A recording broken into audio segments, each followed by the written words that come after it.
आप सबों को प्रभु यीशु मसीह के नाम से यीशु सहाय। आज का दिन बहुत ही खुशी और आनंद का दिन है कि आज कलीसिया युवा संघ दिवस है और आज के दिन की आराधना जो है हमारे युवा संघ के द्वारा हमारे भाई बहनों के द्वारा संचालित की जा रही है। और आज के युवा संघ दिवस की आराधना में हम आप सभी का हार्दिक अभिनंदन और स्वागत करते हैं। और इस समय आइए हम लोग आज की आराधना को हम शुरू करेंगे।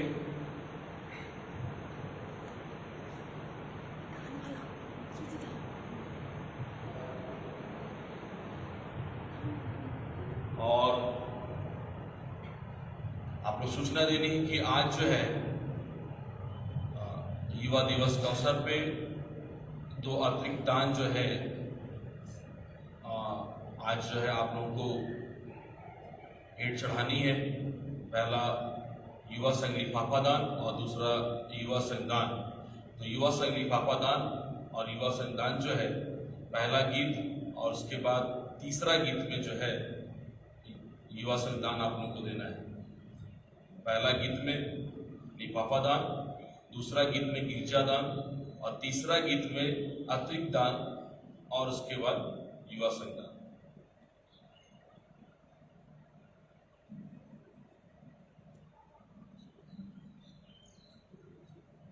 आप सबको को यीशु सहाय। आराधना शुरू करने से पहले हम युवा एक भजन गाना चाहते हैं जो कि रिवाइवल सॉन्ग से गीत नंबर 1184 है, 1144।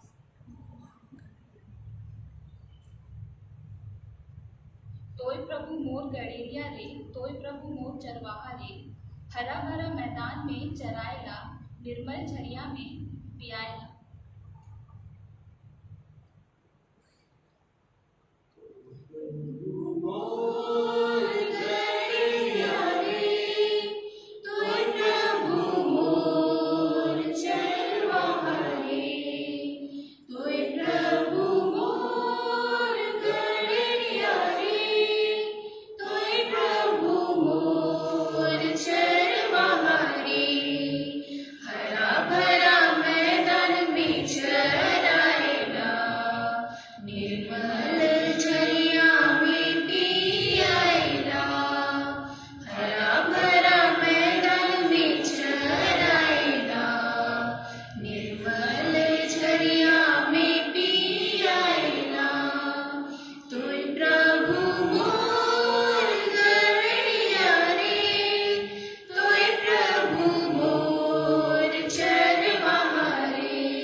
हरा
हम गीत गाएंगे साक्षीवाणी गीत नंबर 332। साक्षीवाणी गीत नंबर 332। प्रभु तेरा हूँ, तेरे वचन से तेरा प्रेम पहचानता हूँ। मेरी लालसा है कि विश्वास से मैं जाके तेरे पास रहूँ। प्रभु तेरा हूँ, तेरे वचन से तेरा प्रेम पहचानता हूँ। मेरी आशा है कि विश्वास से मैं जाके तेरे पास रहूँ। रख मुझको है मसीह जो है सोता क्रूस से खास। रख मुझको है मसीह अपने घायल पांजर पास। अपनी शांति से काम के योग्य कर मुझको सेवा में लगा। मेरा मन से मेरी इच्छा को अपनी इच्छा से जीना। रख मुझको है मसीह जो है सोता क्रूस से खास। रख मुझको है मसीह अपने घायल पांजर पास। अपनी प्रार्थना में जैसे मित्र से तैसे तुझसे बात करूं। जो एक घड़ी भी तेरे संग रहूं तो महाआनंदित हूँ। रख मुझको है मसीह जो है सोता क्रूस से खास। रख मुझको है मसीह अपने घायल पांजर पास।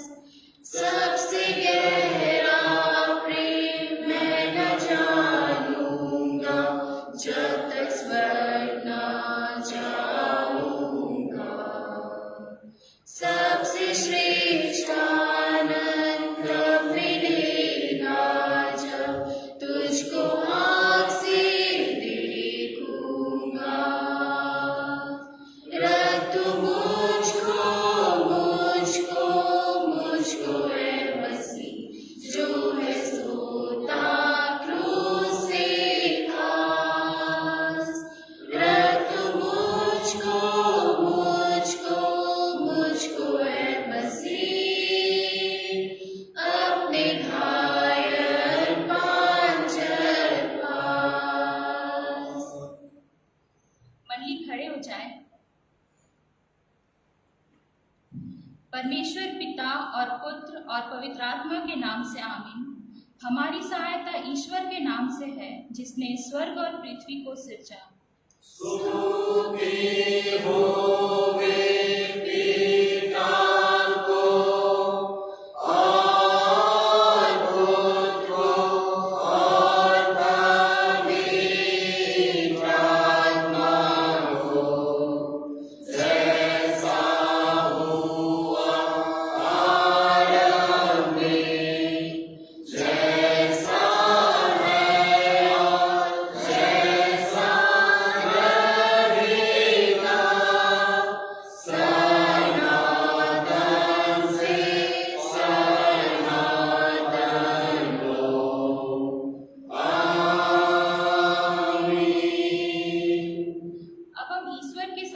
अपने पापों को घुटने टेक कर एक साथ मान ले।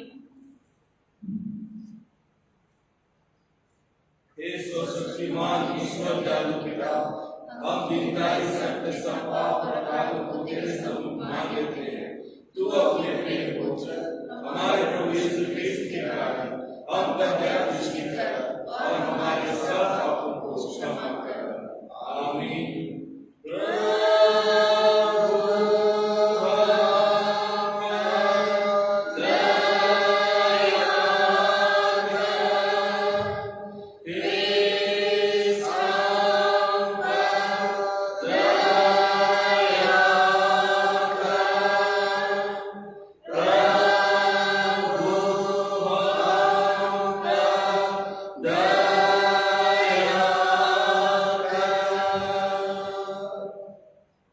चाहे पहाड़ हट जाए और पहाड़ियां टल जाए तो भी मेरी करुणा तुझसे कभी न हटेगी और मेरी शांतिदायक वाचा न टलेगी।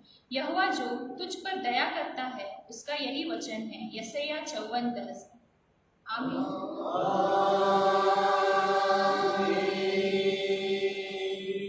मंडली उठिए।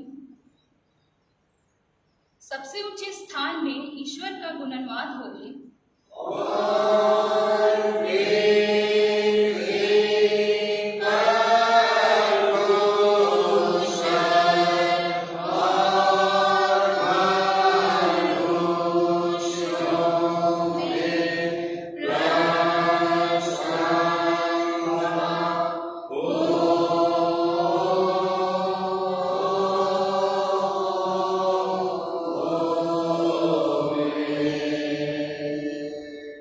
प्रभु मंडली के संग होवे।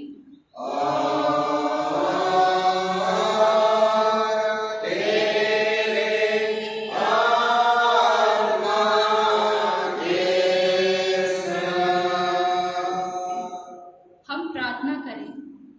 हे प्रिय सर्ववासी पिता, हम तेरा धन्यवाद करते हैं कि तू अपनी कृपा से हमारा विनाश नहीं चाहता है, परंतु कि हम अपना मन तेरी ओर फिरावे और बच जावे। हम तेरी विनती करते हैं, अपना पवित्र आत्मा हमको दे कि वह प्रतिदिन हमारे मनों में सच्चा पश्चाताप उत्पन्न करे, हमारे हृदयों में पाप क्षमा और अनंत जीवन की लालसा जन्मे और तेरी अपार कृपा को विश्वास से ग्रहण करने और उसमें स्थिर रहने के लिए हमको सामर्थ दे। हर प्रकार की परीक्षा में हमको संभाल, जिससे अनुग्रह के द्वारा अंत में परम सुखी हो जावे।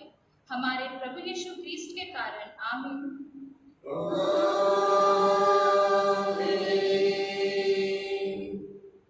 आज का ठहराया हुआ पहला पाठ वचन है जो हमें मिलता है उत्पत्ति 22:1-8 और दूसरा पाठ वचन निर्गमन 2:1-4। पहला पाठ वचन उत्पत्ति 22:1-8, दूसरा निर्गमन 2:1-4।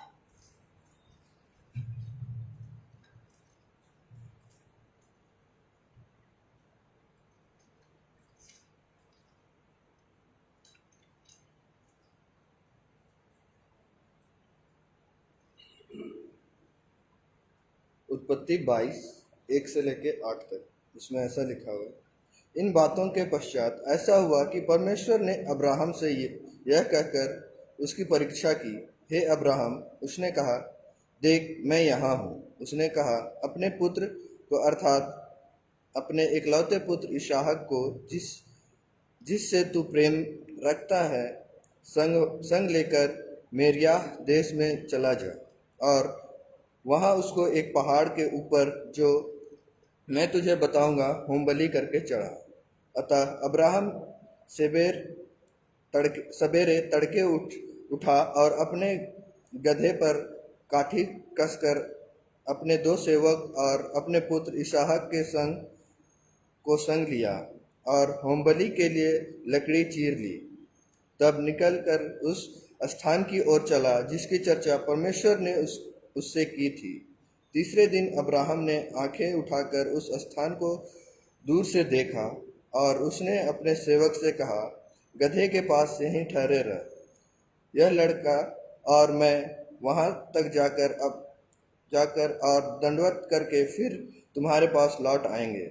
तब अब्राहम ने होमबलि की लकड़ी ली, अपने पुत्र इसहाक पर लादी और आग और छुरी को अपने हाथ में लिया और वे दोनों एक साथ चल पड़े। इसहाक ने अपने पिता अब्राहम से कहा, हे मेरे पिता। उसने कहा, हाँ मेरे पुत्र, क्या बात है? उसने कहा, देख, आग और लकड़ी तो है, पर होमबलि के लिए भेड़ कहाँ है?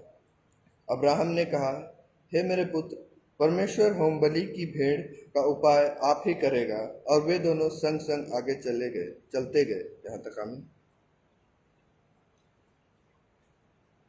आज का दूसरा पाठ वचन निर्गमन 2 उसका 1 से 4।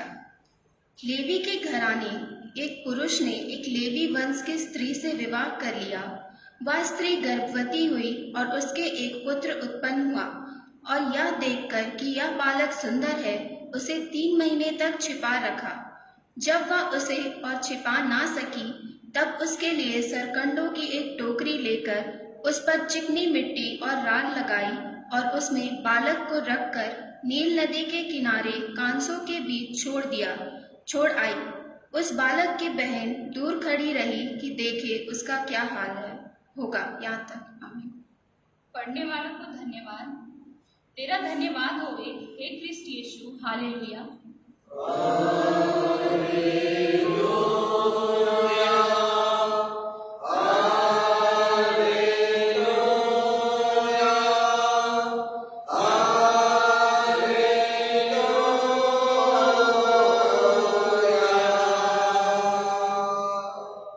अब हम समस्त क्रिस्तानी कलीसिया के संग अपना महापवित्र मानकर एक साथ योग कहें।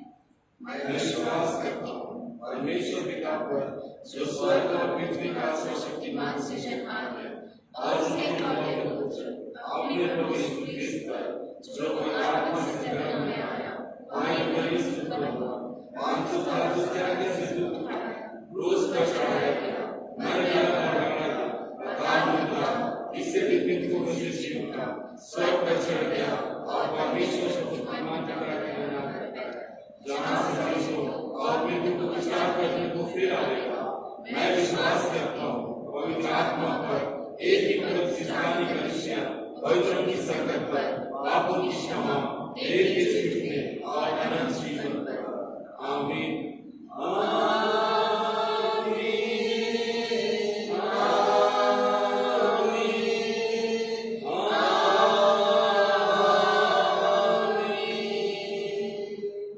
मंडली बैठ जाए।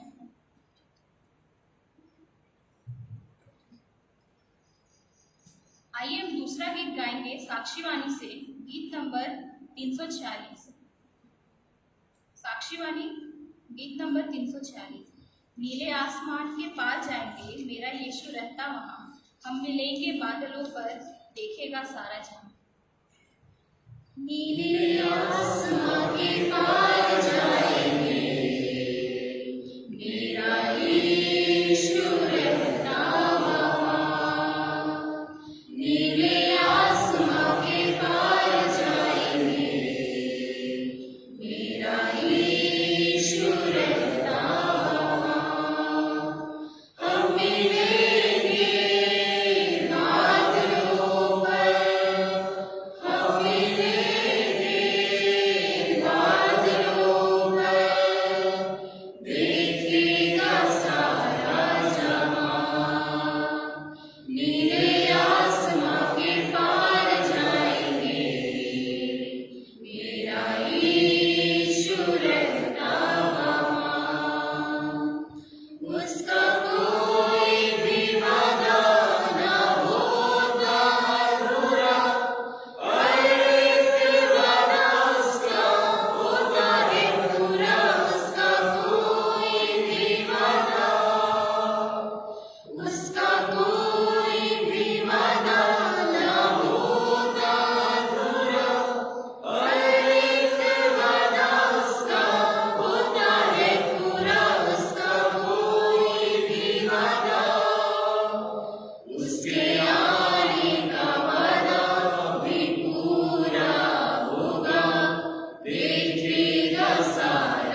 आसमां के पार जाएंगे, मेरा यीशु रहता वहाँ।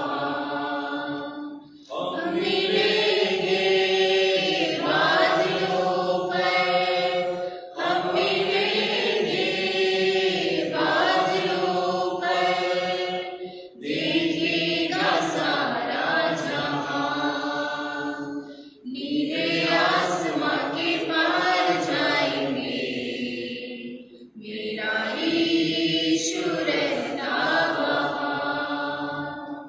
ये विश्वास है मेरा जो होगा पूरा, सपना मेरा ना रहेगा अधूरा। ये विश्वास है मेरा, ये विश्वास है मेरा जो होगा पूरा, सपना मेरा ना रहेगा अधूरा। ये विश्वास है मेरा, फिर संग हम रहेंगे अपने यीशु के, देखेगा सारा जहां।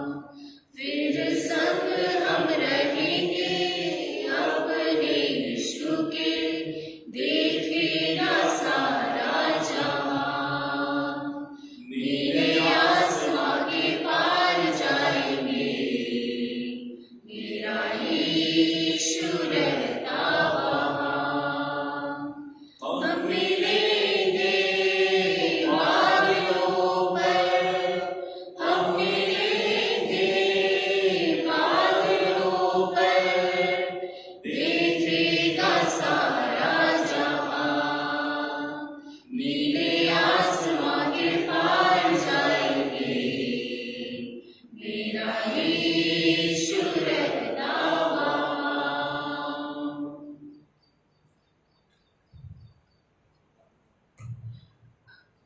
हम लोग और एक गीत गाएंगे रिवाइवल सॉन्ग से, गीत नंबर 1190। 1190 कितनी सुंदर रे सृष्टि करैया। कितनी सुंदर रे सृष्टि करैया, कितनी सुंदर रे सृष्टि करैया। सोची के रे मन मेरे छाए उठो ना, सोची के रे मन मेरे छाए उठो ना। सुंदर रे सृष्टि करैया, कितनी सुंदर रे सृष्टि करैया। सोची के रे मन मेरे छाए उठो ना, सोची के रे मन मेरे छाए उठो ना। चांद सूरज तारा गगन से यीशु का प्यार बड़ा है रे। चांद सूरज तारा गगन से यीशु का प्यार बड़ा है रे। कितनी सुंदर रे सृष्टि करैया, कितनी सुंदर रे सृष्टि करैया। सोची के रे मन मेरे छाए उठो ना, सोची के रे मन मेरे छाए उठो ना। मनवा मन बड़ा सुंदर लागे, सुंदर आहे मोरे शुरे।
सोची के रे मन मेरे जाए उठो ना, सोची के रे मन मेरे जाए उठो ना, सोची के रे मन मेरे जाए उठो ना, सोची के रे मन मेरे जाए उठो ना।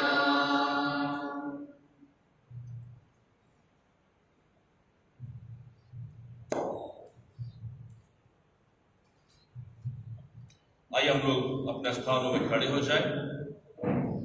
आइए हम लोग प्रार्थना करेंगे। प्यारे परमेश्वर, प्रभु यीशु मसीह के सामर्थ्य और पवित्र नाम में आपका धन्यवाद देते हैं पिता परमेश्वर कि आज के इस सुंदर दिन को प्रभु आपने हमें देखने का मौका दिया है कि आज पिता परमेश्वर हमारी उत्तरी पश्चिमी GEL कलीसिया प्रभु जी आज युवा दिवस मनाने पाती है प्रभु जी।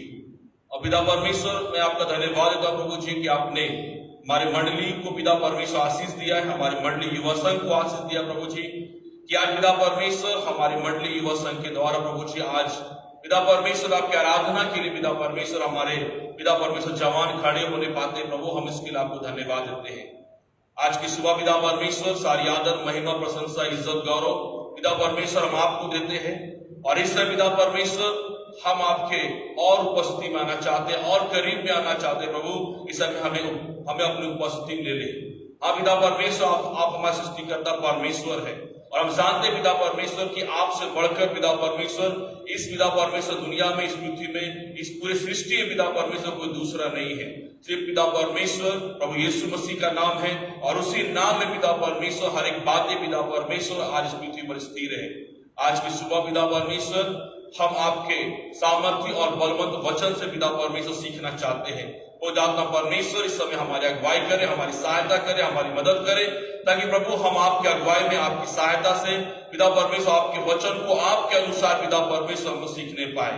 हाँ पिता परमेश्वर, आज की सुबह आप हमसे बोलिए और बातचीत कीजिए प्रभु जी। पिता परमेश्वर, मैं भी अपने जीवन को आपके हाथों में समर्पित दे रहा हूँ प्रभु, मुझे भी आशीष दे, मेरी दुर्बलता कमजोरियों को दूर कर, मेरा धर्म को क्षमा कर मेरे परमेश्वर। और इससे पिता परमेश्वर वचन बोलने की सामर्थ्य दे प्रभु जी, ताकि आपके अगुवाई प्रभु आज के पिता परमेश्वर उन वचनों को पिता परमेश्वर आपके लोगों तक पिता परमेश्वर रखने पाओ, जिन वचनों को प्रभु आपने प्रभु जी हमारे लिए आज के दिन में पिता परमेश्वर आपने ठहरा के रखा है। सारी आदर महिमा प्रभु हम आपको देते हैं और आज के इस सुबह को आपके हाथों में समर्पित करते हुए प्रार्थना प्रभु यीशु मसीह नासरी के नाम से मांग रहे हैं। सुने प्रभु और स्वर्ग के राज्य में आप पूरा कर दीजिए। आमीन और आमीन। आज के लिए परमेश्वर ने हमें जो उपदेश वचन हम लोग आज सुनेंगे, जो हमको मिलता है लूका रचित सुसमाचार नए नियम से उसका अध्याय 15 और उसका 11 से हम लोग जो है 19 पद तक हम लोग पढ़ेंगे। यहाँ ऐसा लिखा है लूका 15:11 से 19 वचन तक। फिर उसने कहा, किसी मनुष्य के 2 पुत्र थे, उनमें से छोटे ने पिता से कहा, हे पिता, संपत्ति में से जो भाग मेरा है वह मुझे दे दीजिए। उसने उनको अपनी संपत्ति बांट दी। बहुत दिन ना बीते थे कि छोटा पुत्र सब कुछ इकट्ठा करके दूर देश को चला गया और वहां कुकर्म में अपनी संपत्ति उड़ा दी। जब वह सब कुछ खर्च कर चुका तो उस देश से बड़ा अकाल पड़ा और वह कंगाल हो गया। इसलिए वह उस देश के निवासियों में से एक के यहाँ जा पड़ा।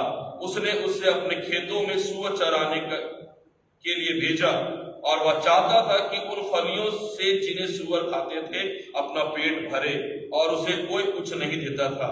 जब वह अपने आप में आया तब कहने लगा, हे पिता, मेरे पिता के कितने ही मजदूरों को भोजन से अधिक रोटी मिलती है और मैं यहाँ भूखा मर रहा हूँ। मैं अब उठकर अपने पिता के पास जाऊंगा और उससे कहूंगा, पिताजी, मैंने स्वर्ग के विरोध में और तेरी दृष्टि में पाप किया है। अब मैं इस योग्य नहीं रहा कि तेरा पुत्र कहलाऊं।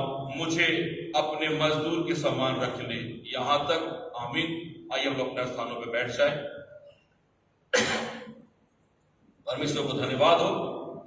आज एक बार फिर से हम और आप विश्रामवार के दिवस दिन में आज हम लोग कांके मंडली और कहा कि पेरिस होकर हम लोग युवा दिवस की हम लोग आराधना करने पा रहे हैं।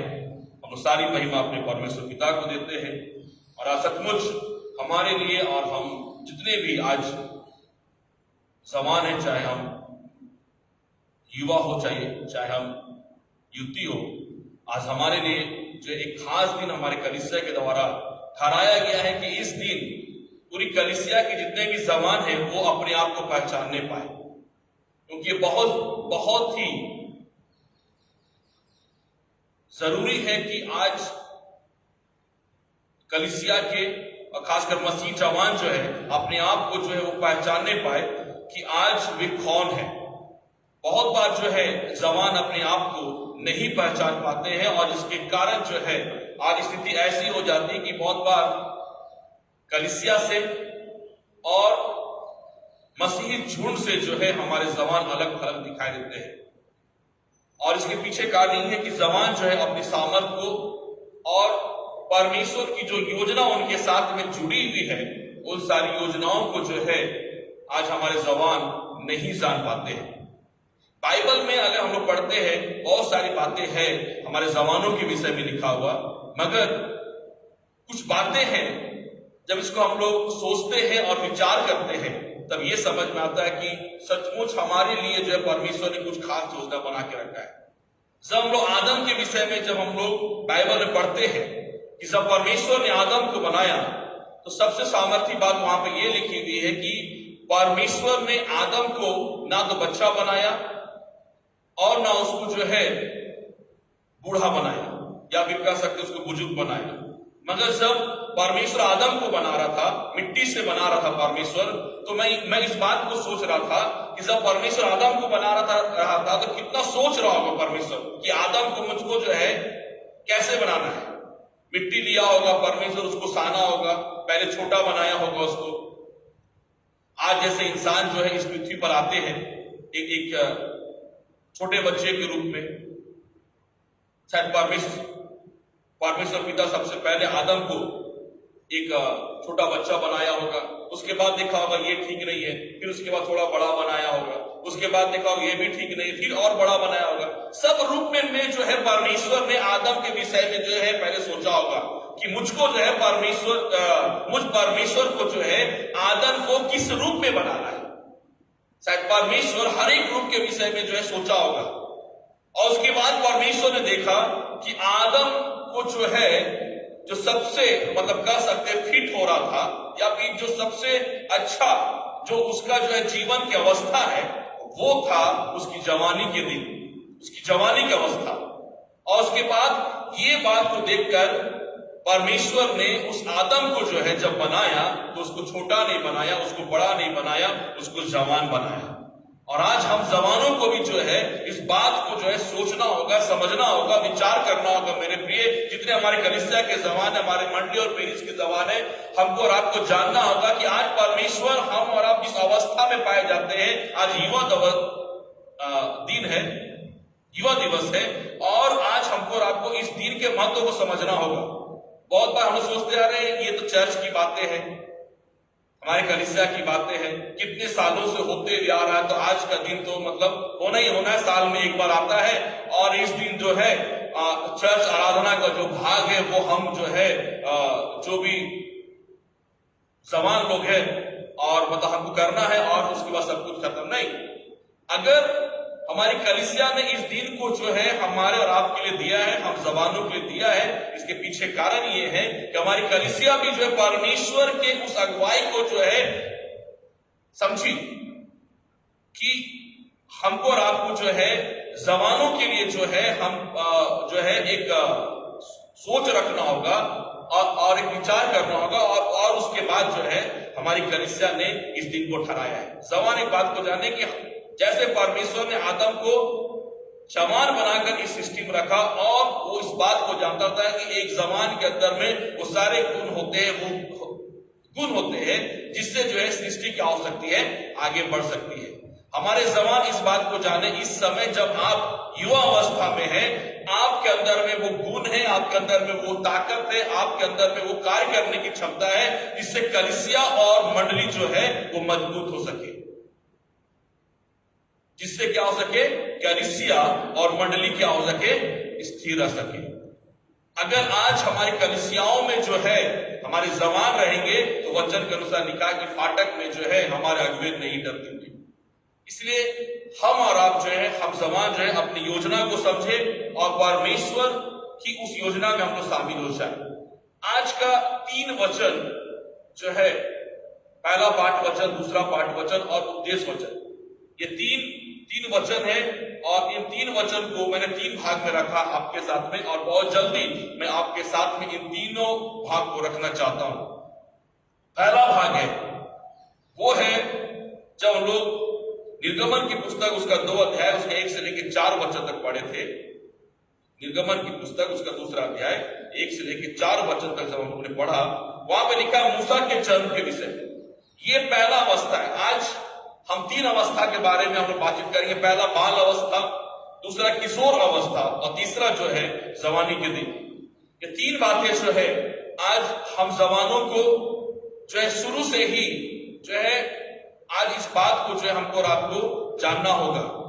हमारे माता पिता को जानना होगा, हमारे जवानों को जानना होगा, हमारे संडे स्कूल के बच्चों को जो है जानना होगा कि ये 3 अवस्था जो है बाइबल में है और इन 3 अवस्था में हम लोग किस तरीके से अपने जीवन को रखें जिससे जो है हमारे जवान, हमारे बच्चे जो है हमेशा क्या रहे, सुरक्षित रहे।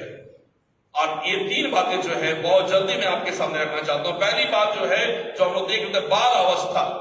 बाल अवस्था यानी जब हमारे बच्चे हमारे गोद में होते हैं, हमारी गोद में जब हमारे बच्चे होते हैं, उस समय हम अपने बच्चों की देखभाल कैसे करते हैं, हम अपने बच्चों की देखभाल हम लोग कैसे करते हैं। ये एक बहुत बड़ी जिम्मेवारी होती है हमारे माता और पिता को।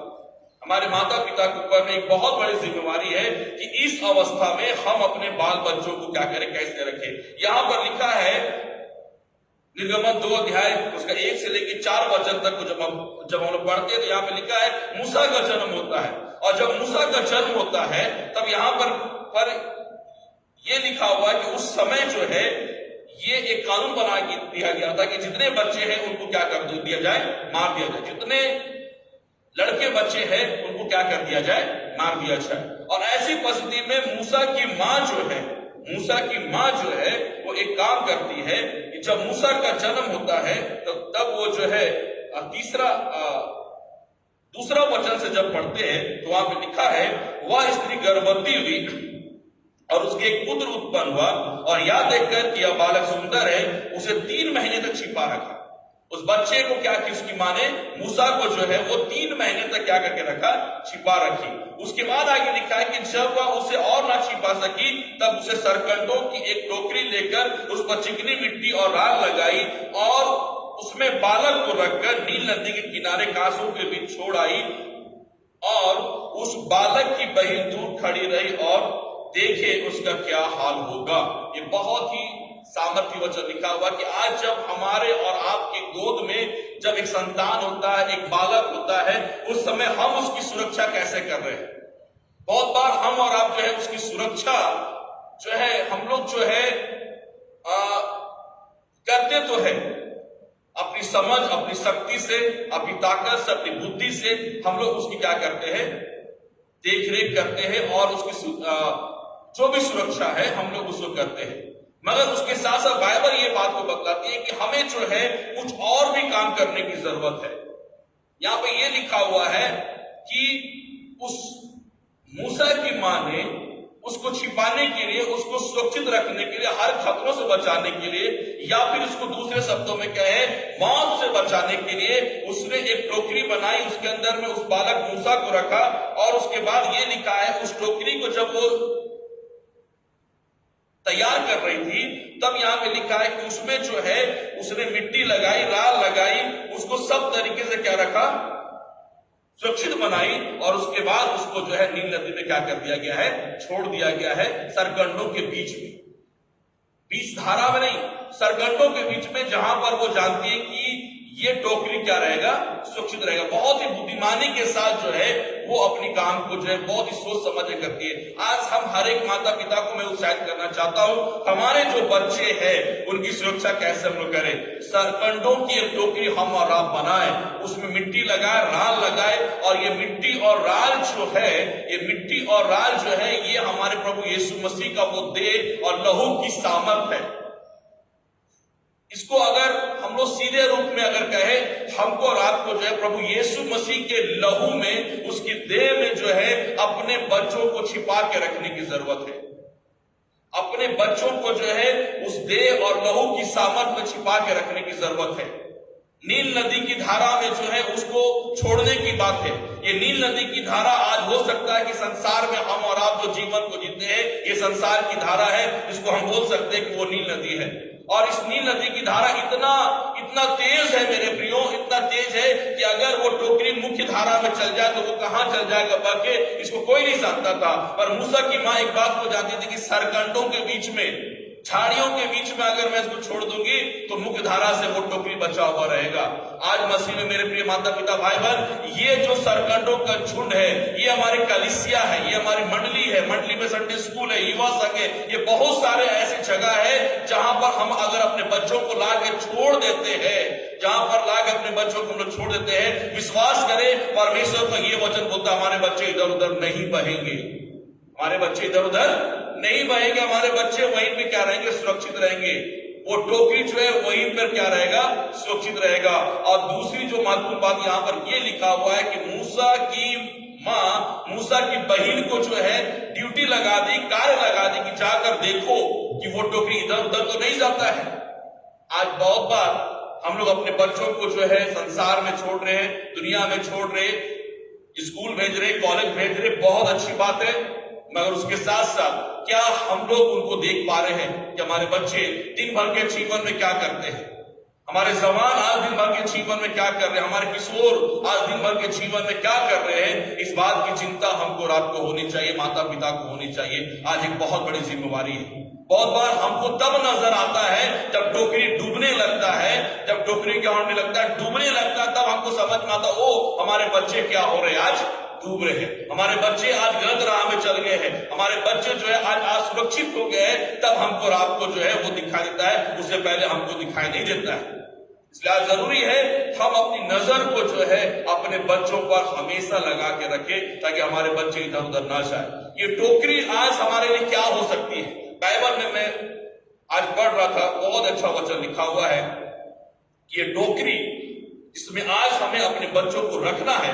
वो टोकरी आज हमारे लिए क्या है, वो टोकरी आज हमारे लिए भजन संहिता उसका 84 अध्याय उसका 4 वचन में ऐसा लिखा है, क्या ही धन, क्या ही, भजन संहिता उसका 84 अध्याय 3 वचन को पढ़ रहा हूं, माफ कीजिएगा, 3रा वचन लिखता है, हे सेनाओं के यहोवा, हे मेरे राजा और मेरे परमेश्वर, तेरी वेदियों में गौरैयों ने अपना बसेरा और सुपाबेनी ने घोंसला बना लिया है, जिसमें वह अपने बच्चे रखे। यहां पर बोलता है 2 छोटी चिड़ियाओं के विषय में जिक्र किया गया है इस बाइबल के अंदर में, जिनका नाम कहा गया है कि गौरैयों ने और सुपाबेनी ने। ये 2 चिड़िया हैं, इनके विषय में लिखा है, इन्होंने अपना घोंसला कहां बना लिया है, परमेश्वर के भवन में बना लिया, परमेश्वर की वेदियों में बना लिया। लिखा है, लिखता है, हे सेनाओं के यहोवा, हे मेरे राजा और मेरे परमेश्वर, तेरी वेदियों में गौरैयों ने अपना बसेरा और सुपाबेनी ने घोंसला बना लिया कि अपने बच्चे रख सके। ये 2 चिड़िया इस बात को जानती है कि हमको अपने बच्चों को कहां रखना है, जहां पर मैं और हमारे बच्चे जो है वो सुरक्षित रहे, माता पिता भी सुरक्षित रहे और बच्चे भी सुरक्षित रहे। वचन में लिखा है, तेरी वेदियों में, परमेश्वर की वेदी में जब वो चिड़िया इस बात को जानती, मैं अपने बच्चों को रखूंगी, मेरे बच्चे सुरक्षित रहेंगे। आज हम मनुष्य तो उनसे कई गुना बढ़े, हमको सोच समझ शक्ति सब कुछ दिया हमारा परमेश्वर, और हम लोग आज सोच नहीं पा रहे कि हमको अपने आज संतान को कहां पर रखना है। उत्साहित हो जाए आज की इस सुबह में, आइए हम लोग जो है परमेश्वर के लिए वेदी बनाए, अपने घरों में परमेश्वर के लिए वेदी बनाए। ये वेदी क्या हो सकता है, ये वेदी हो सकता है प्रार्थना का स्थान। हम लोग जो है प्रतिदिन अपने घर में, अपने परिवार में जो है परमेश्वर के लिए प्रार्थना का वेदी बनाए। और जहां पर हम लोग प्रार्थना का वेदी को हम लोग बनाते हैं, परमेश्वर की उपस्थिति वहां पे होती है। और याद रखिए, उसी वेदी में हम भी सुरक्षित रह सकते हैं और हमारे संतान भी क्या हो सकते हैं, सुरक्षित रह सकते हैं। तो पहली बात मैंने बताया कि बाल अवस्था, ये जो छोटी अवस्था में हम अपने बच्चों की देखभाल करें और उसको जो है उनकी सुरक्षा की जिम्मेवारी माता पिता को है। वेदी बनाना हमारा और आपका काम है, टोकरी बनाना माता पिता का काम है। और अगर हम लोग टोकरी नहीं बना पा रहे, वेदी नहीं बना पा रहे हैं, तो कहीं ना कहीं हम लोग जो है उनकी सुरक्षा में, अपने संतानों की सुरक्षा में हम और आप क्या कर रहे हैं, चूक कर रहे हैं। सभी माता पिता से मेरा आग्रह होगा कि प्रार्थना का वेदी हम लोग अपने घरों में जरूर बनाएं। जैसा भी चाहते हैं हम लोग रोज एक साथ हम एक जगह पर बैठे, अपनी संतान को लेकर, अपने बच्चों को लेकर हम लोग बैठे, स्तुति के गीत गाए, वचन पढ़े और प्रार्थना करें। ये तीन काम जरूर हम लोग प्रतिदिन अपने घरों में करें ताकि हमारे संतान क्या रह सके, सुरक्षित रह सके। दूसरी बात जो है, जो आज हम लोगों ने पढ़ा वो था उत्पत्ति की पुस्तक 22 अध्याय उसका 1 से लेकर 8 वचन। यहाँ पर जो वचन लिखा हुआ है, ये वचन एक लड़के के विषय में लिखा हुआ है, एक किशोर जो थोड़ा सा मतलब कह सकते हैं, जो हमारा उम्र होता है 10 साल से ऊपर का, 12 साल से ऊपर का जो उम्र होता है, ये उस अवस्था के विषय में लिखा है। बाल अवस्था और जवानी की अवस्था, ये दोनों अवस्था के बीच का जो समय है, इसको कहा जाता है किशोर अवस्था। और इस किशोर अवस्था में हम और आप अपने बच्चों को कैसे रखें, अपने बच्चों को या फिर अपने भाई बहनों को, हम लोग अपने जवानों को हम लोग कैसे रखें इस अवस्था में। यहां पर लिखा है अब्राहम और उसके पुत्र इसहाक के विषय में लिखा हुआ है। बहुत अच्छा वचन लिखा हुआ है, उत्पत्ति 22 अध्याय 1 से लेकर 8 वचन पढ़ते हैं। यहां पर जो मुख्य बात है वो ये है, इस अवस्था में अपने बच्चों को सही मार्ग दिखलाना, सही मार्ग दिखलाना, ये हमारे लिए इस अवस्था में बहुत ज्यादा इंपॉर्टेंट है।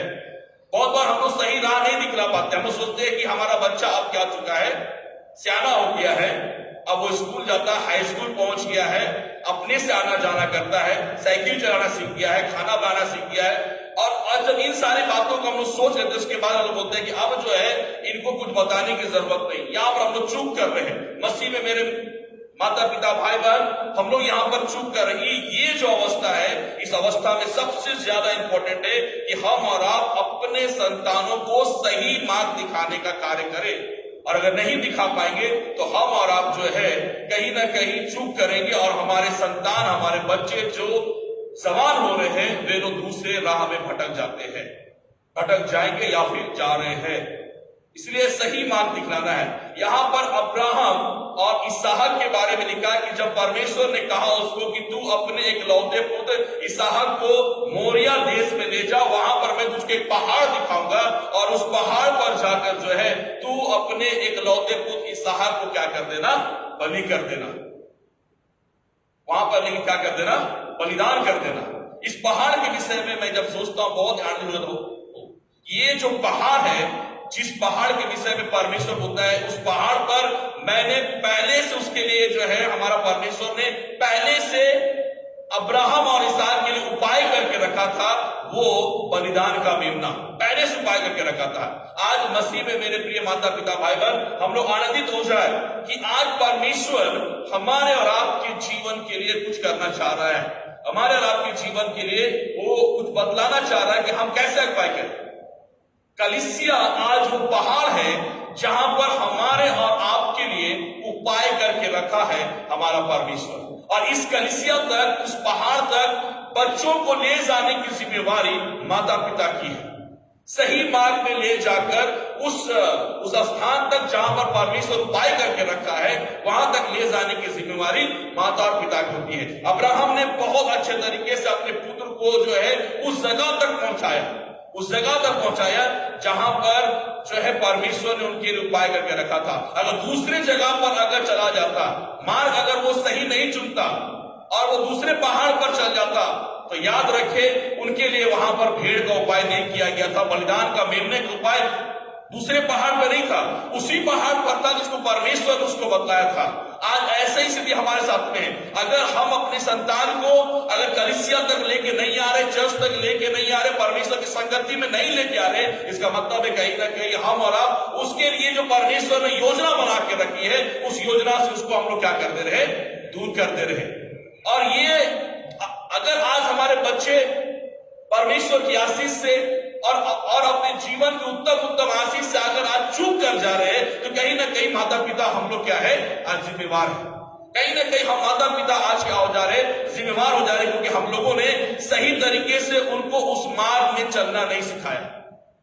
इसलिए मसीह में मेरे प्रिय माता पिता भाई बहन, पहला काम यहां पर है कि सही मार्ग दिखलाना, और दूसरा बहुत अच्छा बात लिखा हुआ है, अब्राहम और इसहाक जो आपस में बातचीत कर रहे हैं। अगर हम लोग 7 वचन को पढ़ते हैं, उत्पत्ति 22 का 7 वचन यहां लिखा है, इसहाक ने अपने पिता अब्राहम से कहा, हे मेरे पिता। उसने कहा, हे मेरे पुत्र, क्या बात है? उसने कहा, देख आग और लकड़ी तो है, पर होम बलि के लिए भेड़ कहाँ है? अब्राहम ने कहा, हे मेरे पुत्र, परमेश्वर होम बलि की भेड़ को उपाय आप करेगा। और वे दोनों संग संग आगे चलते गए। ये मार्ग जो है सबसे कठिन मार्ग होगा अब्राहम के लिए, तो उसको मालूम था मेमना नहीं है, मुझको अपने इकलौते संतान का क्या करना है, बलिदान करना। मगर फिर भी वो लोग आपस में बातचीत कर रहे हैं। अब्राहम को मालूम है कि अगर मैं अपनी संतान को यहां पर अगर बोल दूं कि नहीं, परमेश्वर जो है ये आज्ञा दिया है कि तुझको ही क्या करना है, होम बलि करना है, तुझको ही क्या करना है, बलिदान चढ़ाना है, तो शायद वहां पर कुछ और बातें हो जाती, शायद इसहाक वहां से भाग गया होता, कुछ हो सकता। मगर उस जगह तक जो है उसको सुरक्षित पहुंचाना है, तो उसके लिए परमेश्वर, अब्राहम इस बात को बोला, चिंता मत करो, परमेश्वर सब कुछ क्या करेगा, उपाय करेगा। मगर अब्राहम का ध्येय क्या है, अब्राहम की सोच क्या है कि जिस स्थान को परमेश्वर ने ठहराया है, उस स्थान तक मुझको और मेरे संतान इसहाक को क्या करना, पहुंचना। बाकी रिजल्ट कुछ भी हो, बाद में जो कुछ होगा वो देखा जाएगा, मगर पहले उस स्थान तक पहुंचना होगा।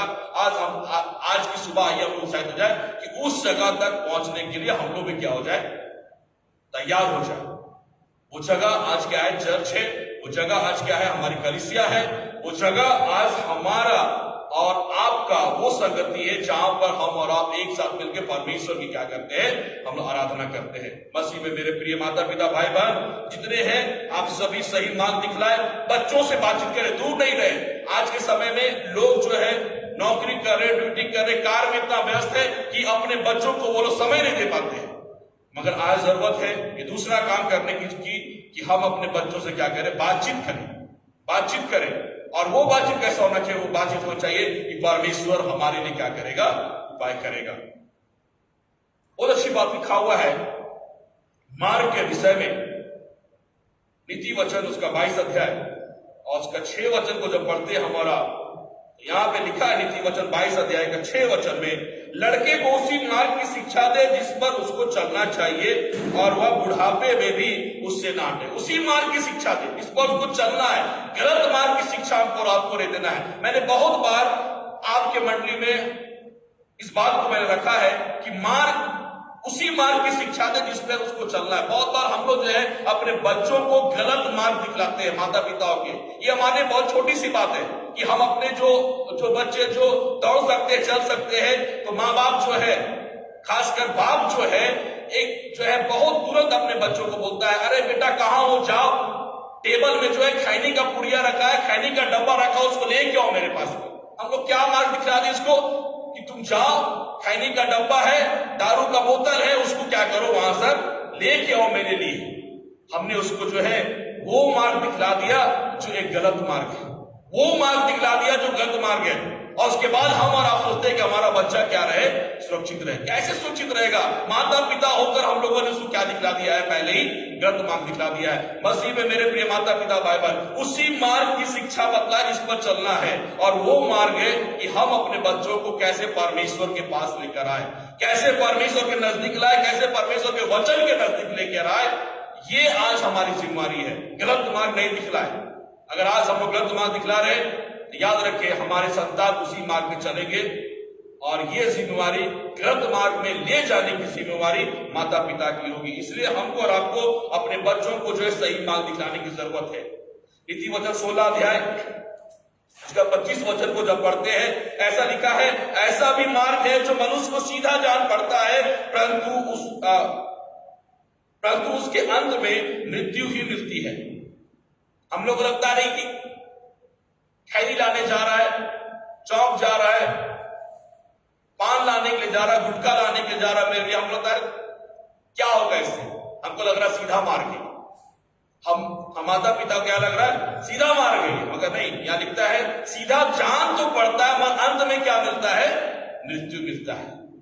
तो मसीह में मेरे माता पिता भाई बहन, जब हमारे बच्चे किशोर अवस्था में होते हैं, उस समय सही मार्ग दिखलाना ये एक माता पिता की क्या है, जिम्मेवारी है। और दूसरी बात जो है वो बहुत महत्वपूर्ण है, हम अपने बच्चों को क्या दे, समय दे। तीसरी बात की ओर ले जाना चाहता हूं, जो है जवानी के दिन, जो आज हम लोगों ने इस समय पढ़ा, उड़ाव पुत्र के विषय में लूका रचित सुसमाचार उसका 15 अध्याय 1 से लेके हम लोगों ने 19 वचन तक पढ़ा था। आगे और पढ़ेंगे तो बहुत सारी बातें लिखी हुई है, मगर यहां पर जो बातें लिखी है, ये जवान अपने माँ बाप की संपत्ति को वो जो है लिया, एक दूर देश में चला गया, और जो कुछ उसका था उसने सब कुछ क्या कर दिया, खत्म कर दिया।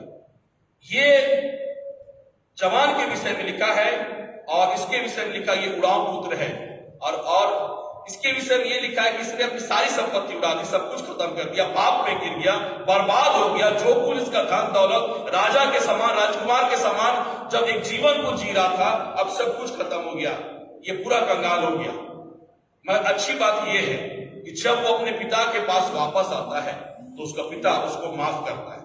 आज जवानों के विषय में मैं माता पिता से आग्रह करना चाहता हूं कि अगर हमारे संतान आज जवान हो चुके हैं, 18 वर्ष ऊपर हो गए हैं, कॉलेज जा रहे हैं, अगर आज किसी कारण से हमारे संतान आज उड़ाव पुत्र के समान हो गए हैं, या फिर कह सकता हूं मार्ग से भटक गए हैं, सब कुछ खत्म हो गया उनका, एक बात आज माता पिता को जो है बहुत ज्यादा अपने जीवन में जो है सोचने का और विचार करने का है कि हम अपने संतानों को, अपने जवानों को माफ करना सीखें, माफ करना हम लोग सीखें। यहां पर यही लिखा हुआ है, जब उसका बाप उसको देखा होगा कि राजकुमार के समान मैंने अपने इस संतान को रखा, सब कुछ दिया, धन दिया, दौलत दिया, रुपया पैसा, गाड़ी घोड़ा, घर, सब कुछ दिया, आज उसके बाद भी जो है मेरी संतान क्या हो चुकी, बिगड़ गई, सब कुछ खत्म करके आज मेरे पास आ गया है।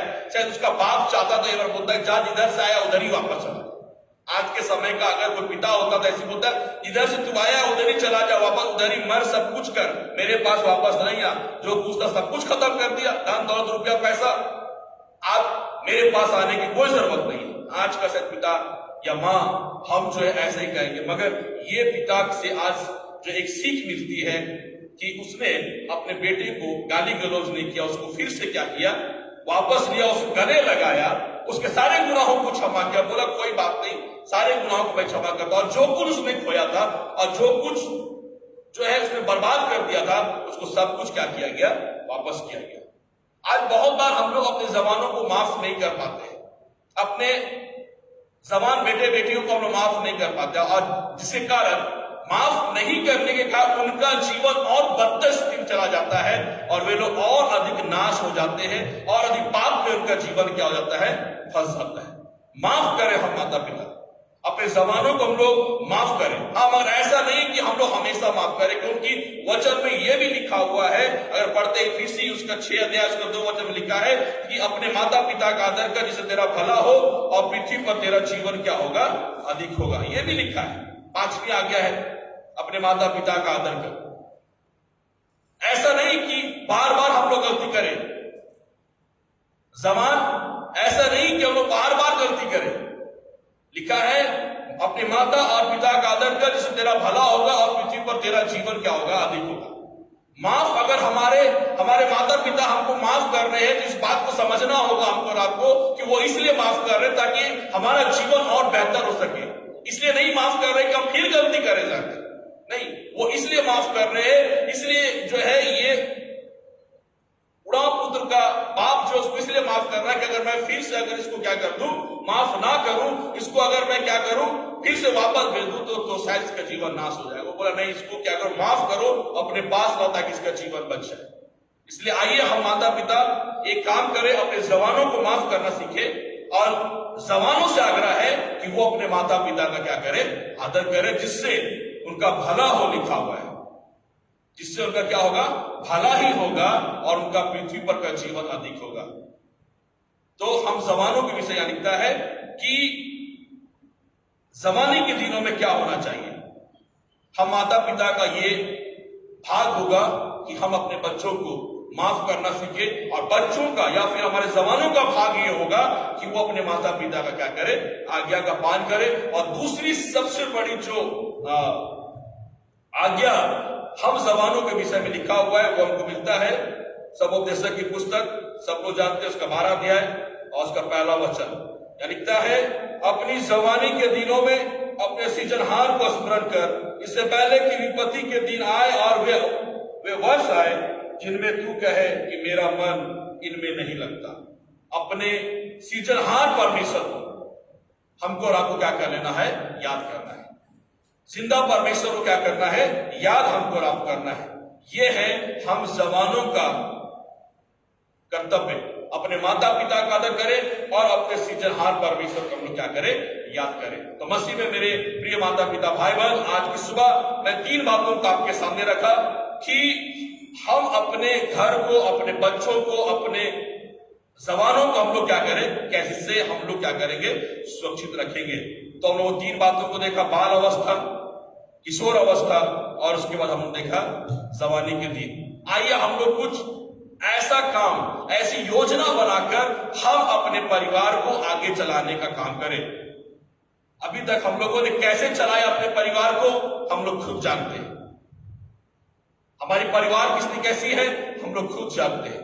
पर आइए आज एक नया उपाय, एक नई योजना जो परमेश्वर के वचन से हमको और आपको मिलती है, इस योजना के साथ हम अपने छोटे बच्चों को, अपने जो किशोर अवस्था के बच्चे हैं उनको, या हमारे जवान हैं उनको आज हम लोग कैसे लेके आगे बढ़े, इसके विषय हम लोग क्या करें, योजना बनाए और हम लोग आगे बढ़े। विश्वास करें परमेश्वर हमको क्या करेगा, बहुतायत के साथ आशीष देगा और हमारा परिवार जो है सचमुच एक खुशहाल परिवार होगा। हमारी मंडली खुशहाल होगी, हमारी कलीसिया खुशहाल होगा और सचमुच हमारे जवान क्या होंगे, मजबूत होंगे और आशीष से भरे हुए रहेंगे। तो परमेश्वर हम सबों को बहुतायत के साथ आशीष देवे, आमीन। आइए हम लोग प्रार्थना करें। प्यारे परमेश्वर प्रभु यीशु मसीह के नाम से हम आपको धन्यवाद देते हैं कि आज की सुबह पिता परमेश्वर आपने हमें आशीष दिया है कि प्रभु जी हम आपकी स्तुति, आराधना और जय जयकार करने पाए। पिता परमेश्वर आज पिता परमेश्वर युवा दिवस है प्रभु जी, आज की आराधना में प्रभु आप हमारी सहायता कर रहे हैं, हम इसके लिए आपको बहुत बहुत धन्यवाद देते हैं। प्यारे परमेश्वर एक बार पुनः हम चाहते हैं कि आपकी आशीष हमारे साथ में होने पाए, हमारे मंडली, हमारे पेरिस, हमारी कलीसिया में होने पाए और खासकर प्रभु हमारे युवा संघ के ऊपर में होने पाए। प्रभु आपकी आशीष को हम चाहते हैं हमारे युवाओं के ऊपर में होने पाए, ताकि हमारे युवा पिता परमेश्वर मजबूत होने पाए और उनका जीवन और बेहतर होने पाए, आशीष से भरा हुआ जीवन होने पाए। हाँ पिता परमेश्वर आज की वचन की आशीष हम हर एक के जीवन में दे, खासकर पिता परमेश्वर एक एक हमारे कलीसिया के परिवारों और सभी विश्वासियों के पिता परमेश्वर परिवार में दे कि पिता परमेश्वर सभी विश्वासी के प्रभु बाइबल में जो अगुवाई आपने दिया प्रभु कि कैसे हम अपने पिता परमेश्वर बाल बच्चों की देख रेख करें, शुरू से लेकर पिता परमेश्वर जवानी के दिनों तक प्रभु आशीष दे कि पिता परमेश्वर हम एक योजना बनाएं और अपने पिता परमेश्वर अपने बच्चों को पिता परमेश्वर आपके बाइबल की योजना के अनुसार पिता परमेश्वर जीवन जीने में हम उनकी अगुवाई करने पाए। प्रभु हम हर एक को आशीष दे, सारी महिमा आपको देते हैं, सारा इज्जत प्रभु हम आपको देते हैं। ये प्रार्थना प्रभु यीशु मसीह नासरी के नाम से हम लोग मांग रहे हैं, सुने प्रभु जी और स्वर्ग के राज्य में आप कबूल कर लीजिए, आमीन और आमीन। और परमेश्वर की शांति जो समस्त ज्ञान से ऊर्ध्व है क्रिस्त यीशु में हम लोगों के हृदय और हम लोगों की मन की रक्षा करेगी, आमीन और आमीन। इस समय कुछ मंडली समाचार है मैं आप लोगों को देना चाहता हूं, खासकर धन्यवाद के लिए आई है, चंगाई धन्यवाद देना चाहते हैं। संदीप कुजूर और अंजलि कुजूर, सृष्टि कुजूर और सेम कुजूर, ये चारों जो है चिकन पॉक्स से पीड़ित थे और परमेश्वर पिता ने इनको आशीष दिया। आज ये लोग भले चंगे पाए जाते हैं और आज कालोन कुजूर जो साइंस सिटी के हैं, आज ये पूरा परिवार परमेश्वर को धन्यवाद देना चाहता है। और हम लोग जब धन्यवादी प्रार्थना करेंगे तो इनको याद करेंगे। धन्यवाद देना चाहते हैं श्री रतन अनमोल सांचा, जो इस समय धन्यवाद देना चाहते हैं कि उनका बेटा आकाश विशाल सांचा जो कोरोना महामारी से पीड़ित थे, आज परमेश्वर पिता की दया से वे भले चंगे पाए जाते हैं। और उसके साथ साथ उनका पोता सालेम स्टेफन सांचा जो टेबल से गिर गए थे, मैं परमेश्वर पिता का धन्यवाद हो कि कोई भी बड़ा हादसा नहीं हुआ, आज सुरक्षित पाए जाते हैं। आज रतन सांचा जी का परिवार आज परमेश्वर पिता को धन्यवाद देता है। जन्म पुकार गांधीनगर के आशीष कुमार सरोज कुजूर को ईश्वर पिता ने दिनांक 4/6/2021 को एक बेटी दान दिया है। माँ और बेटी दोनों कुशल है और ये परमेश्वर को धन्यवाद देना चाहते हैं। धन्यवाद निवेदन श्री विजय मुजनी और श्रीमती अमिता मुजनी गांधीनगर बजरा टोली निवासी दिनांक 6/6/2021 को अपने शादी का 33वां वर्ष पूरा होने पर परमेश्वर पिता को ये धन्यवाद देना चाहते हैं। श्रीमती नूर बारला एवं अमन बारला शास्त्री नगर पीठा कोविड-19 से चंगाई पाने के तहत ये परमेश्वर पिता को धन्यवाद देना चाहते हैं। धन्यवाद देते हैं गांधीनगर के तन्मय टोकनों के लिए। आशा परिवार धन्यवाद देना चाहते हैं कि उनका पैर का ऑपरेशन हुआ और ऑपरेशन सफल हुआ है। आशा परिवार परमेश्वर को धन्यवाद देना चाहते हैं। सेंबर टोली निवासी मरियम खलको सब परिवार ईश्वर पिता को धन्यवाद देना चाहते हैं कि पिछले दिनों मरियम खलको, संदीप खलको, अमित खलको, नीलम खलको, सचिन खलको कोविड से ग्रसित थे, पर अभी सभी ईश्वर पिता के दया से भले चंगे हैं। सब परिवार ईश्वर पिता को धन्यवाद देना चाहता है। प्रेमनगर निवासी श्री सुनील धीरज तिर्की और श्रीमती कल्याणी तिर्की सब परिवार ईश्वर पिता को धन्यवाद देना चाहते हैं, क्योंकि विगत दिनों में ये सभी कोरोना वायरस से बीमार हो गए थे। अब ईश्वर पिता की दया से सभी भले चंगे हैं। साथ ही इनकी माता को प्रभु ने अद्भुत रूप से संभाला और स्वस्थ रखा, इसलिए प्रभु को जो है ये लोग धन्यवाद देना चाहते हैं। और हम लोग जो है धन्यवादी प्रार्थना के समय में हम लोग सभी जितने धन्यवादी परिवार है, हम लोग उनके साथ मिलकर परमेश्वर को धन्यवाद देंगे। इस समय एक सूचना है जो आप लोगों के लिए है कि हमारे कांके मंडली युवा संघ और हमारे कांके मंडली के द्वारा सभी जितने अधिकारी हैं ने मिलकर यह फैसला लिया है कि आने वाले दिनों में हमारे कांके मंडली के द्वारा वैक्सीनेशन प्रोग्राम कोविड-19 वैक्सीनेशन प्रोग्राम का आयोजन हमारे मंडली में किया जाए और इसके लिए कम से कम हमें 100 लोगों की जरूरत होगी। तब जो है रांची से जो है टीम आएगी और जो है वो वैक्सीन देने का काम हमारे बीच में होगा। इसलिए मैं आप सभी से आग्रह करता हूं कि आप जितने लोगों ने वैक्सीन नहीं लिया है तो इन दिनों में महामारी को देखते हुए वैक्सीन की जरूरत है। आप सभी से निवेदन है कि अगर आप वैक्सीन लेना चाहते हैं तो अपना नाम और अपना आधार नंबर और अपना फोन नंबर, ये 3 चीजें, अपना नाम, अपना आधार कार्ड का नंबर और अपना मोबाइल नंबर जो है वो जितना जल्दी हो सके हमारे पेरिस चेयरमैन, हमारे मंडली सचिव, हमारे मंडली के खजांची या हमारे युवा संघ के जितने अधिकारी हैं उन तक या फिर अपने पंचों तक आप लोग पहुंचाने का काम करें, ताकि लिस्ट हम लोग जो है जल्द से जल्द हम लोग तैयार कर पाए, ताकि आने वाले समय में हम लोग बहुत जल्द वैक्सीन का प्रोग्राम अपने मंडली में हम लोग रखने पाएंगे और उससे आप लोगों को जो है लाभ मिलने पाएगा। तो परमेश्वर हम सबों का आशीष दे। आइए समय हम लोग अपने स्थानों में खड़े हो जाए और हम लोग इस समय जितने धन्यवादी परिवार है उनके साथ मिलकर हम लोग परमेश्वर को धन्यवाद देंगे। वचन लिखा हुआ है भजन संहिता 136 अध्याय 1 से लेकर 5 वचन। यहोवा का धन्यवाद करो क्योंकि वह भला है और उसकी करुणा सदा की है। जो ईश्वरों का परमेश्वर है उसका धन्यवाद करो, उसकी करुणा सदा की है। जो प्रभुओं का प्रभु है उसका धन्यवाद करो, उसकी करुणा सदा की है। उसको छोड़ कोई बड़े बड़े आश्रम नहीं करता, उसकी करुणा सदा की है। उसने अपनी बुद्धि से आकाश बनाया, उसकी करुणा सदा की है। आइए हम लोग जो है सभी मिलकर हम लोग परमेश्वर को धन्यवाद दें। प्यारे परमेश्वर, प्रभु यीशु मसीह के नाम से हम लोग आपको धन्यवाद देते हैं पिता परमेश्वर कि आपकी आशीष हम लोग के साथ में हुई पिता परमेश्वर। और आपने पिता परमेश्वर हमारी मंडली को, हमारी कलीसिया को, हमारे मंडली के पिता परमेश्वर हर एक परिवार को पिता परमेश्वर आपने संभाल के रखा है। और जो पिता परमेश्वर किसी भी प्रकार की समस्या में हे प्रभु, आपने बहुतों को छुटकारा दिया है पिता परमेश्वर, हम इसके लिए आपको बहुत बहुत धन्यवाद देते हैं। हाँ पिता परमेश्वर, आपके वचन के अनुसार इस समय हम पिता परमेश्वर आपको धन्यवाद देते हैं, क्योंकि आपके बगैर कोई आश्चर्य काम नहीं हो सकता प्रभु।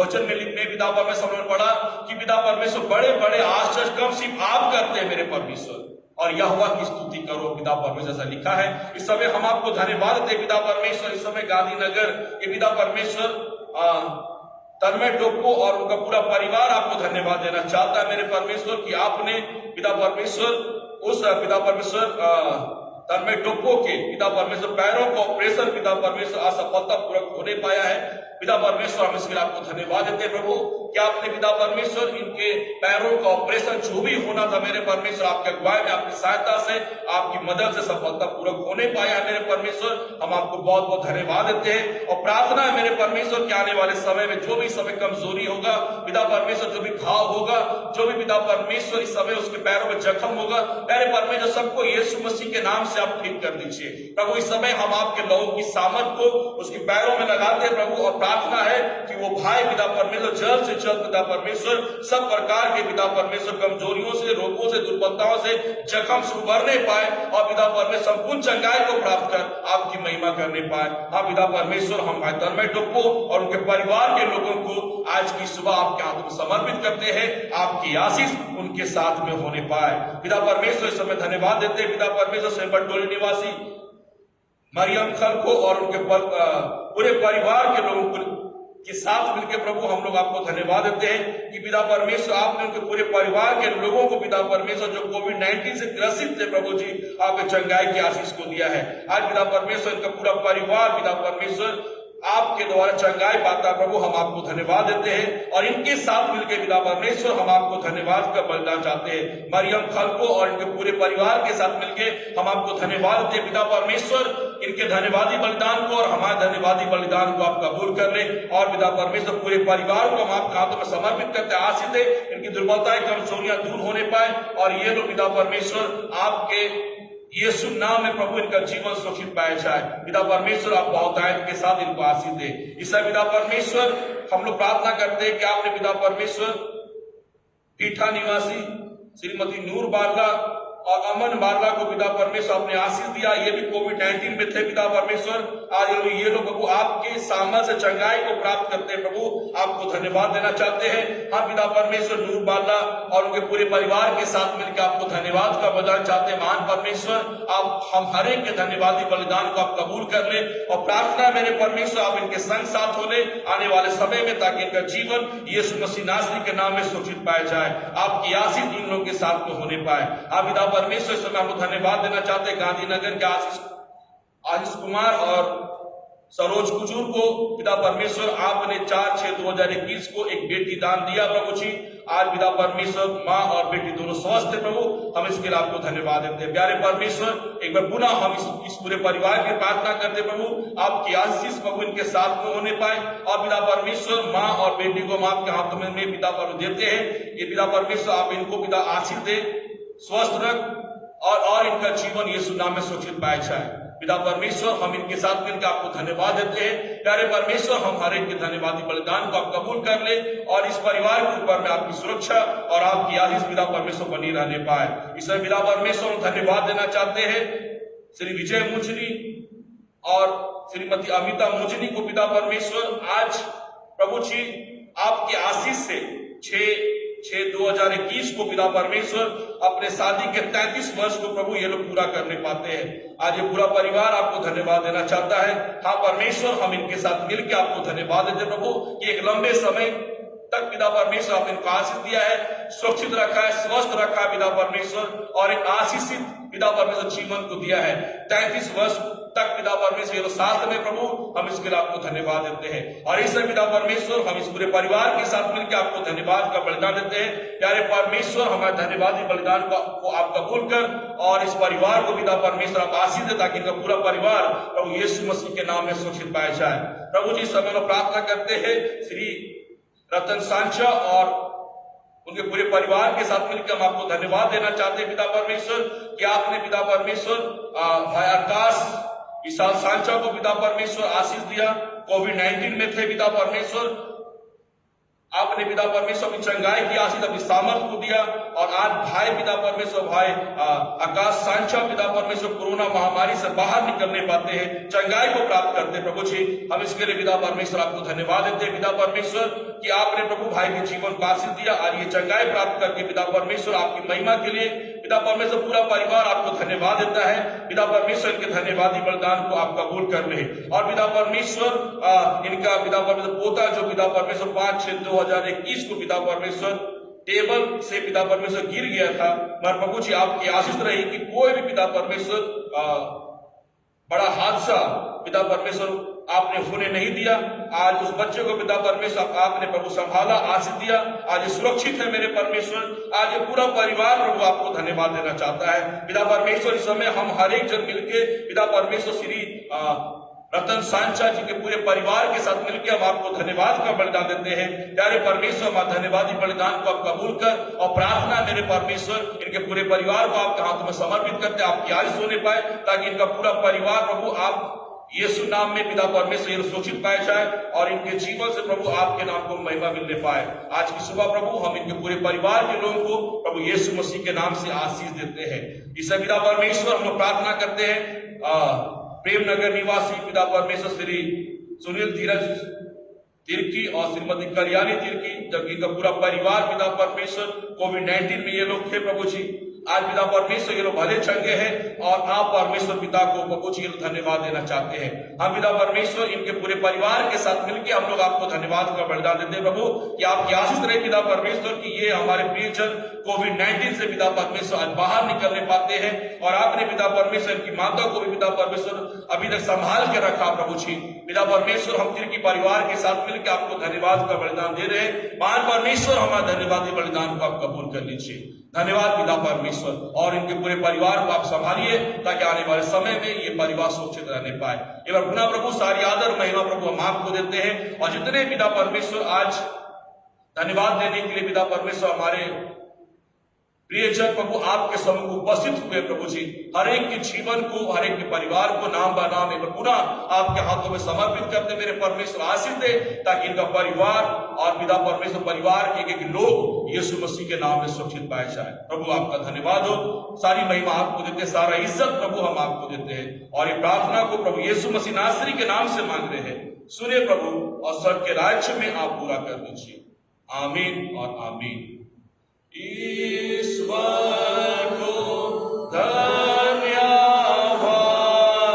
पिता सरा राजा में उनको आता हो धर्मात्मा स्तुति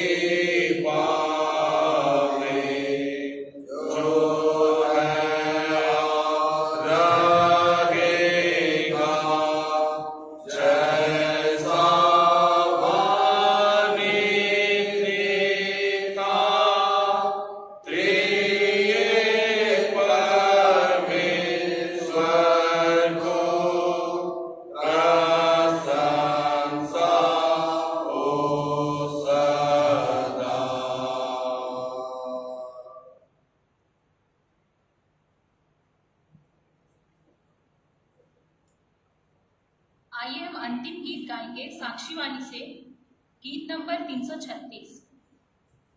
प्रार्थना के सुनने वाले प्रभु, प्रार्थना की चाहत हम में तू भर, प्रार्थना में सदा ठहरे रहे, प्रार्थना का गौरव पाते रहे।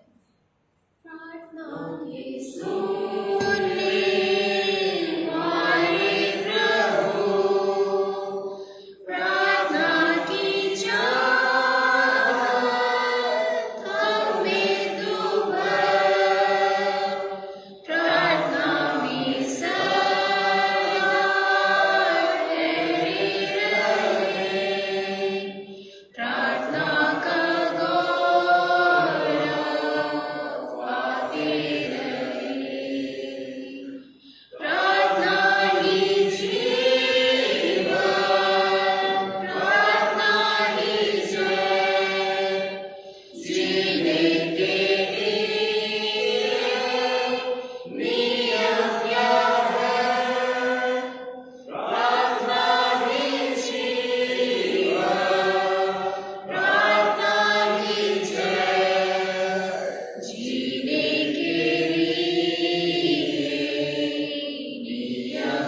मंडली खड़ी हो जाए।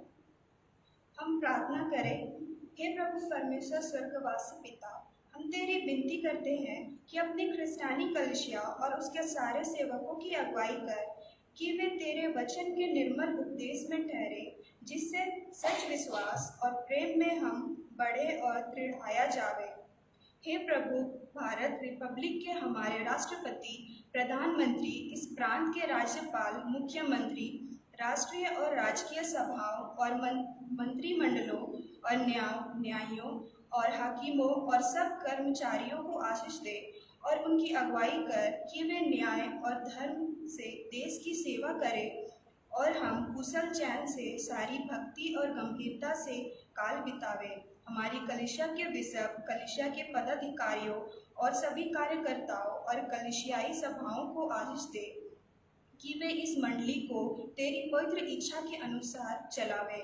जगत के लुथेरान कलीसिया और विदेश के हमारे मित्रों को आशीष दे कि हम ख्रिस्तीय प्रेम और सहयोग में आगे बढ़े और जगत में तेरी साक्षी के लिए अधिक सामर्थ पावे। हमारी कलीसिया के सब काम पर आशीष दे। लड़के लड़कियों के शिक्षा पर आशीष दे कि वे तेरे डर और प्रेम में बढ़ते जावे। कलीसिया के विद्यालयों और अन्य संस्थाओं को संभाल और उनको बढ़ती दे और उनके द्वारा कलीसिया के लिए आत्मिक और लौकिक आशीष दे। खेती बाड़ी और हर एक काम, उद्यम, नौकरी, व्यवसाय और श्रम को सफल कर, जिससे हर कोई सुविवेक से तेरे आगे चले और जीविका पावे। अपनी कृपा से उन सबों की दृष्टि पर कर जो कंगालपन, रोग और नाना प्रकार की सकेती और दुख में है, और उनको शांति दे। कलीसिया के द्वारा संचालित मिशनरी सेवा सहभागिता के कामों पर आशीष दे। सभी मिशनरियों को पवित्र आत्मा से अभिषेक कर कि वे निर्भय होकर निष्ठापूर्वक अपने कार्यों को कर सके। सुसमाचार के कार्यों में बाधा और विरोधी तत्वों को दूर कर दे, ताकि जहाँ मंगल सुसमाचार नहीं पहुँचा है वहाँ पहुँचाया जा सके। हमारी कलीसिया के सब भाई बहनों की रक्षा कर जो दूसरे जगहों एवं दूसरे देशों में चले गए हैं, कि वे सब जोखिम और परीक्षाओं में विश्वासी ठहरे। हम उनके लिए भी विनती करते हैं जो मंडली से निकाले गए व उलट हुए हैं, उन पर दया कर कि वे सच्चे प्रस्ताव से तेरी ओर फिरे। सब मनुष्यों का त्राणी ठहर और उन पर जो अंधियारे में बैठे हैं मुक्ति का उजाला प्रकाश कर। हमको अपश्चातापी मृत्यु से बचा और अंत में अपने प्रिय पुत्र हमारे प्रभु यीशु ख्रिस्ट के द्वारा स्वर्ग में ग्रहण कर। हे हमारे पिता, तू जो स्वर्ग में है, तेरा नाम पवित्र किया जावे, तेरा राज्य आवे, तेरी इच्छा जैसे स्वर्ग में है वैसे पृथ्वी हो। हमारी प्रतिदिन की रोटी आज हमको दे और हमारे अपराधों को क्षमा कर, जैसे हम भी अपने अपराधियों को क्षमा करते हैं, और हमें परीक्षा में मत डाल, परंतु बुराई से बचा, क्योंकि राज्य, पराक्रम और महिमा सदा तेरी है। आमीन। हम सब आशीर्वाद वचन को एक साथ गाकर अंत करेंगे।